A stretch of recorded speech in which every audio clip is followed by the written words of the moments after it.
What's going on, guys? Welcome back to Classic Octane. I am Taylor. Today I'm introducing you guys to my modern adventure bike. So I'm going to spend a couple of minutes going over why I got this bike over the KLR 650 I used to have. Also what work I've done on this bike since I've had it. So the reason I upgraded from the KLR to this is mainly because the buddy that I ride with the most, you guys have probably seen him in some of the KLR videos.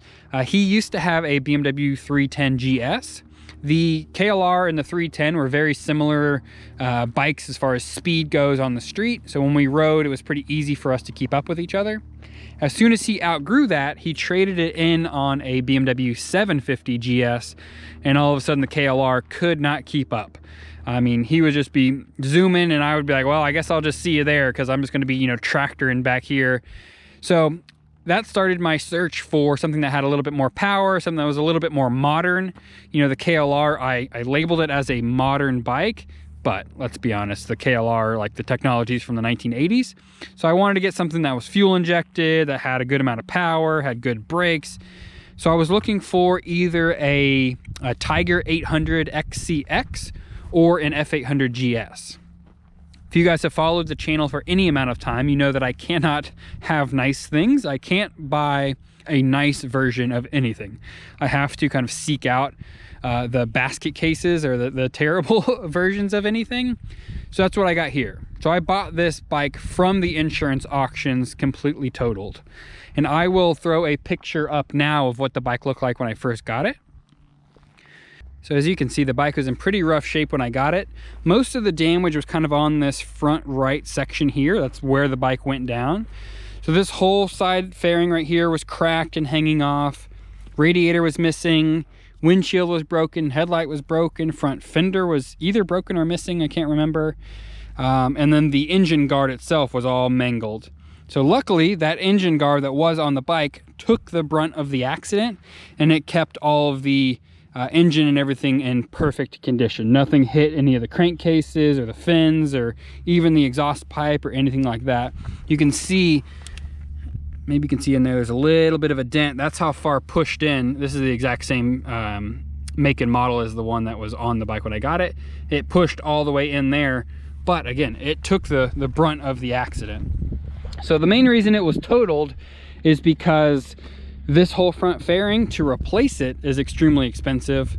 And then a couple of other components are really expensive to buy new OEM BMW, which is what the insurance company would have to do.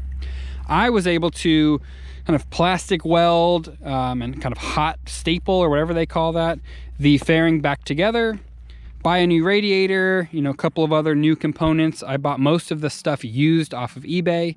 It took me maybe $400 or $500 in parts to fix it, but now I have total invested in this bike right at half of what the same make and model with the same mileage typically sells for. So I got my BMW F800, but for the price of a KLR 650. I've put just over 2,000 miles on the bike since I've owned it, and it has been phenomenal. I am in love. So there's only a few small things I want to change still about it. I wouldn't mind it being a little bit louder, so I probably will get a slip-on exhaust for it at some point. It's super easy to swap that out. I just haven't decided which one I want to go with yet. I also want to get a little bit more aggressive tire. So when I bought the bike, it had like pretty much street tires on it. They maybe had like a little bit of off-road. They were probably like 90-10, you know, on-road versus off-road. I replaced them with these, which are probably more like a 70-30. So they can do, and they do decent off-road, but they don't really have that much of an aggressive tread. We are doing a lot more off-roading than I had originally kind of thought we would. So I want to get a little bit more aggressive knobby, something that's more like a 50-50 tire. It's going to do better on this kind of loose gravel, kind of rock. This is what most of Texas is as far as where we go riding. So I'd like to upgrade the tires again, but I'm going to get some more miles out of these before we worry about that. So this bike is by far the most modern bike I've ever owned. The closest thing is actually the KLR that I got rid of. That was a 2008, but we all know the KLR is basically a bike from like the 1980s with a modern sticker put on it.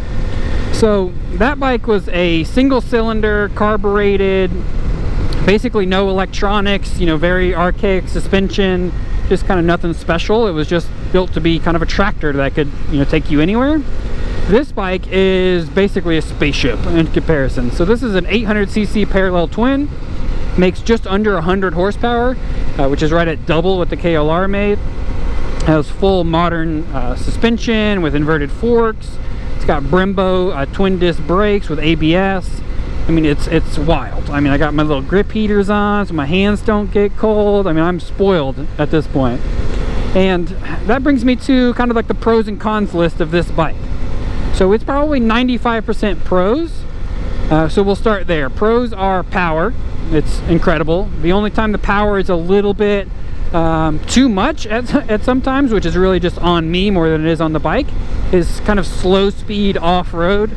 With this drive-by-wire throttle, it's pretty twitchy, and it's pretty easy to accidentally grab just a little bit more throttle than you wanted to and kind of break that rear tire loose, or, you know, put yourself into a little bit of a precarious situation. That's more just me getting used to the bike than it is kind of a con of the bike.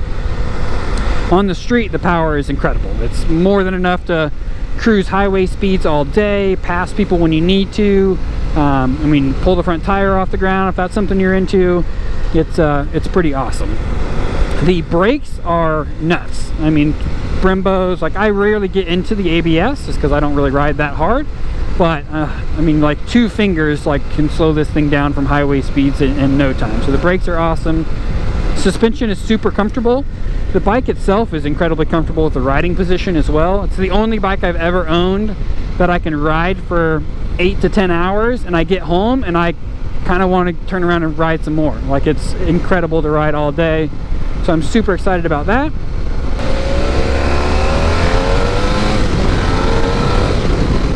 I mean, that's just like effortless 70, like no questions asked. So really the only con on this bike for me is how complicated it is. It does not give me a ton of confidence that if something happened to this bike while I'm out on some, you know, crazy adventure ride in the mountains somewhere, I don't have a ton of confidence that I would be able to diagnose it and fix it on the side of the trail. You know, in theory, all of that technology and engineering should kind of help prevent you from having to work on it. You know, ideally, you know, you just don't have to, but, you know, what are the odds of that? So all of my older bikes, and the KLR included, I was confident that, you know, short of a rod coming out of the side of the block, I could fix most of the things that would go wrong on that bike with a small little roll of tools on the side of the road. This thing, short of, you know, fixing some tires or, you know, jump starting it with a dead battery, like, there's just not a lot you can do on this bike without specialty tools, a diagnostic computer, and all kinds of stuff. So it is a bit of a pro and a con with how complicated it is, but I certainly would like to be able to diagnose and work on it a little bit more than I feel like I can. One of my absolute favorite things about this particular bike is how beat up it is. So many of these BMW GS bikes get purchased new from the dealership, which they carry a very hefty price tag. They get, you know, ridden to the coffee shop on a Sunday morning. They never see rain. They never even see a gravel road or anything.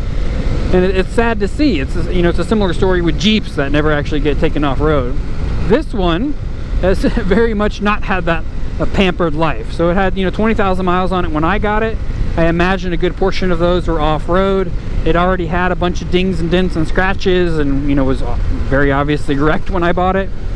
So mechanically, it's perfect, but cosmetically, it's super beat up, which means I can go and enjoy all of that awesome, you know, GS engineering, but when I lay it over on the rocks, which I can throw some pictures up, I have done so many times, I'm not worried about it. I'm not worried about getting scratched or dinged or dented or anything like that. All I'm going to do is oil changes, make sure mechanically it's good to go, and I'm just going to keep blasting around on it and having fun. So like my buddy that has that 750 GS, he bought it brand new. He rides that thing like it's a WR250, but I know every time he lays it over, it just, you know, it hurts your soul a little bit because it's a brand new shiny, you know, BMW, and now you're scratching it up, and now it's got a little bit more wear and tear than it used to, and it just, you know, hurts a little bit when the bike's brand new. Somebody else, you know, got all of the dings and dents on this thing already, so I don't have to feel bad about it. So that's my modern adventure bike, guys. I hope you enjoyed this one. There's going to be a ton of content on this bike coming up soon. We do adventure rides just about every weekend, so So I'll make sure to take you guys along for the next one. You'll get some off-roading content and get to see some of the other bikes and stuff that I ride with.